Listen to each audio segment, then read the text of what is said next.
Salam, selamat pagi dan selamat memasuki pekan yang baru bagi kita dan salam sejahtera bagi Anda dimanapun Anda berada. Tidak lupa kami menyampaikan selamat ulang tahun bagi Anda yang merayakan ulang tahun kelahiran dan juga ulang tahun pernikahan di tengah-tengah rumah tangga Anda. Kiranya Tuhan memberkati hidupmu dan rumah tanggamu. Kami juga selalu berdoa bagi Bapak, Ibu, Saudara-saudari yang saat ini masih terbaring lemah di tempat tidur, baik di rumah sakit maupun di rumah Anda. Kiranya Tuhan menjawab doa-doa kita dan Anda sekalian diberikan kesembuhan untuk dapat kembali beraktivitas sebagaimana biasanya. Sebelum kita memulai aktivitas yang baru di pekan yang baru ini, mari kita terlebih dahulu mendengarkan firman Tuhan. Firman Tuhan untuk kita saat ini diambil dari kitab Lukas pasal 6 ayat 20. Beginilah firman-Nya. Lalu Yesus memandang murid-muridnya dan berkata, "Berbahagialah hai kamu yang miskin, karena kamulah yang punya kerajaan Allah." Demikian firman Tuhan. Saudara-saudari yang terkasih di dalam Tuhan kita Yesus Kristus, salah satu aspek yang diharapkan oleh hampir semua orang di muka bumi ini adalah kebahagiaan hidup. Jika seorang bertanya mengenai apa yang diinginkannya dalam hidupnya, maka kebanyakan orang akan menjawab bahwa yang mereka inginkan adalah kebahagiaan. Biasanya ukuran kebahagiaan tidak jauh dari kekayaan, kekuasaan, kecantikan, dan kesehatan.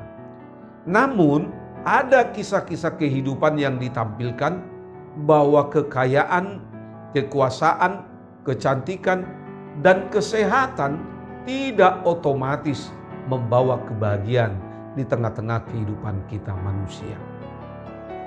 Ucapan bahagia ini bisa menimbulkan pertanyaan bagi banyak orang.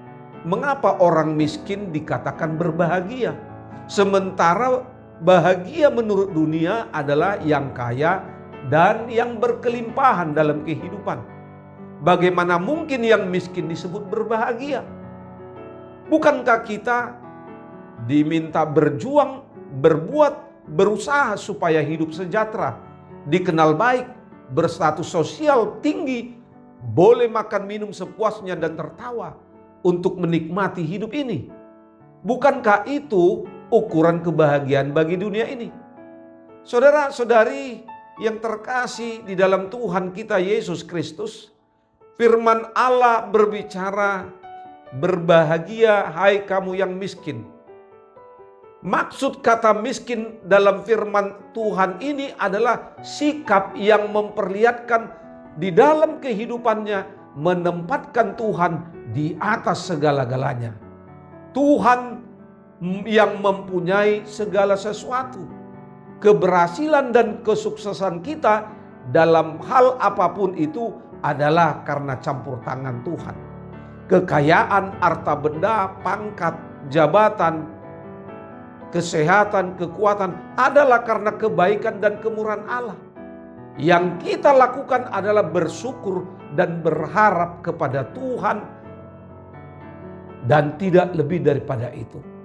Miskin di hadapan Allah membuat kita mengakui ketidaklayakan diri kita dan sepenuhnya mau bergantung pada anugerah Tuhan semata-mata. Miskin di hadapan Tuhan berarti tidak memberi tempat di dalam hati kita bagi harta lain selain kasih Tuhan. Kasih Tuhan itulah kekayaan yang tidak pernah habis. Bisnis bisa bangkrut, usaha bisa macet, dagang bisa tidak laku, karir bisa suram. Tetapi selama kita masih memiliki kasih daripada Tuhan dan anugerah Tuhan, serta mengasihi sesama, maka kita akan tetap kaya. Sejuta uang tanpa kasih hanyalah segudang beban yang membuat hidup menjadi berat. Di dalam kitab Amsal 15 ayat 17 dikatakan, lebih baik sepiring sayur dengan kasih daripada lembu tambun dengan kebencian. Karena itu saudara-saudari yang terkasih di dalam Tuhan kita Yesus Kristus, kebahagiaan yang dikatakan di dalam firman Tuhan ini diberkati mendapat status rohani, yaitu memiliki hubungan yang baik dengan Allah, meski secara lahiriah tampak miskin.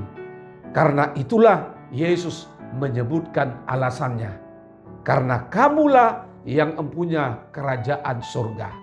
Mari saudara-saudari yang terkasih, di dalam memulai segala sesuatu aktivitas di pekan yang baru ini, kebahagiaan itu bukan kesenangan dunia, melainkan sukacita rohani karena hidup dalam hadirat Allah, meski menjadi bahagian yang mungkin tidak dipilih oleh dunia, tetapi itulah menjadi bahagian dari kerajaan surga, menerima janji kekekalan, sehingga walaupun kita miskin secara lahiriah, tetapi tetap bersukacita di dalam Tuhan.